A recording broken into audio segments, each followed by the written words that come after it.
guys. What time is it? I don't know, I think 10 a.m. It's Sunday. I'm super frustrated just with everything. I woke up this morning. Again, it's difficult getting a hold of the kids. We're going on day 9 of not being able to reach the baby girl, Alexis. Viv and Bebe I've spoken with extremely briefly for just a few minutes on Snapchat. They seem okay, but I haven't been able to reach my youngest. For anyone who does not know, I've had joint primary custody of all 3 of my children since the day they were born. So they spent Monday through Thursday or Friday with me, and then the weekends with their father. When Dylan came home in 2019, everything changed. In 2020, he threw me into the street. The kids had to go live with their dad, and I've literally been fighting for my life ever since. So since that time, I've been chased, stalked, harassed. There have been hundreds of hate pages created about me on Instagram, on YouTube, on Reddit. I've had no enemies my entire life. I've never been in any arguments. I've never had fights. I try to look back and find people who could be pissed at me. There's literally no one. I have not had a remarkable enough argument with anyone in the world for them to take so much time and effort into slandering my name and ruining my reputation. No one, not a single person. They defaced my vehicle. All of this has been reported to the police in Will County, DuPage County, and Cook County, and nothing has been done to rectify the situation. I called as recently as a month ago, spoke with a Detective Rojas from Lombard PD, and was told, quote, there is no investigation. So I go and report being raped, and they don't even do an investigation. In Harwood Heights, where I got my last apartment, and with a lease in hand, I was approached by 3, I say approached, forgive me. My door was batter-rammed down with a huge metal instrument by 3 Cook County sheriffs. One smaller Hispanic lady grabbed me by my neck and slammed me against the wall, screaming, stop resisting, while I literally stood there doing nothing.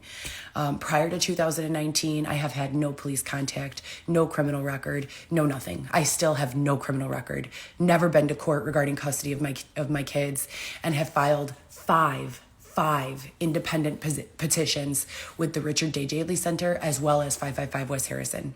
0 of them have been provided with a court date. So the federal law states that the courthouse has 30 days to assign a court date from the time one is petitioned for. I've petitioned in person and e-file. And the last thing, this is the 5th Instagram that I've had to create, again, solely for the purposes of documentation. I don't know where else to put all these videos of being chased down the street and, stabbed and beaten with a tire iron and all this stuff. How does a person go through this? No one is taking claim. No one's like, yeah, it was me. I did it because XYZ. It just happens. And then everyone just stands there like, we don't know. And I repeatedly, by police, am called the aggressor. We have it all on video. I'm sitting there in a defensive stance being jumped by 3 women and stabbed with screwdrivers. I'm alone, unarmed. How do you ever say I'm the aggressor? A man with a tire iron. I'm alone, unarmed, in my own vehicle. I'm pulled out and beaten, all on camera. But I'm the aggressor and there's no investigation done. We're 3 years in. I'm just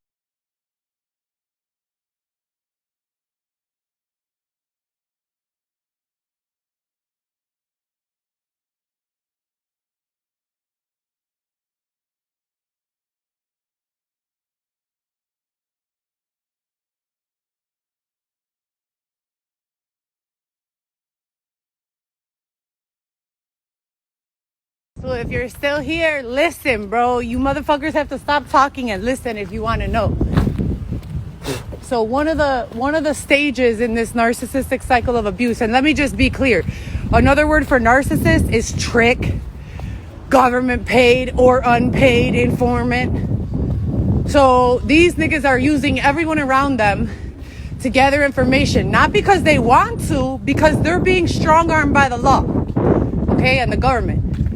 So they're being forced into finding out information about other motherfuckers, and they use other people as pawns to do so. Not to be malicious most times, but because they don't want to end up dead. So if they can displace the attention onto another motherfucker and blame them, they call it scapegoating. That's what they do. So So that's lesson number one. If you've been watching since the beginning, you have seen this cycle take place. So on top of that, right, these motherfuckers are willing to throw their woman under the bus, their man under the bus, whoever the fuck. They don't give a fuck, okay? So when you start identifying this cycle of abuse, you'll start picking up on things. Number one, they will pick fights with you for no damn reason. Everything's cool. You guys are getting along. You might even have had sex that day. No issues, but all of a sudden, there's a huge fight. Why is that? They're creating opportunity for themselves. Pay attention. In addition to that, the scapegoating, they also will victim shame you. You are the victim. You have no idea what's going on. You're just an innocent person walking around life, not knowing that this motherfucker has a whole plan to use you, your likeness, your friends, your family for their own personal gain. And again, I'm not blaming anyone, because when your back is against the wall and the police are telling you it's going to be you or them, 9 times out of 10, everyone is going to want to survive. They're going to try to save themselves, right? So I get it. I'm just putting you up on game because the system needs to correct themselves. I have filed 5 in-person petitions in the last 3 years. They have not given me a single court date. But let me get a parking ticket though. I promise you they'll have a fucking ticket on my windshield quick, and if I don't pay it, they'll boot me. We are living in a double standard. They will do, right? They will kick off some shit with you. Okay? They will purposefully kick off some shit. Hold on, let me pause my music. You guys, I was talking some real fucking facts and I wasn't even recording. So, back to what I was saying. Not only will they kick some shit off with you when nothing is happening, but they will accuse you of things. You're crazy. You're sick. You're mean. Whatever the fuck.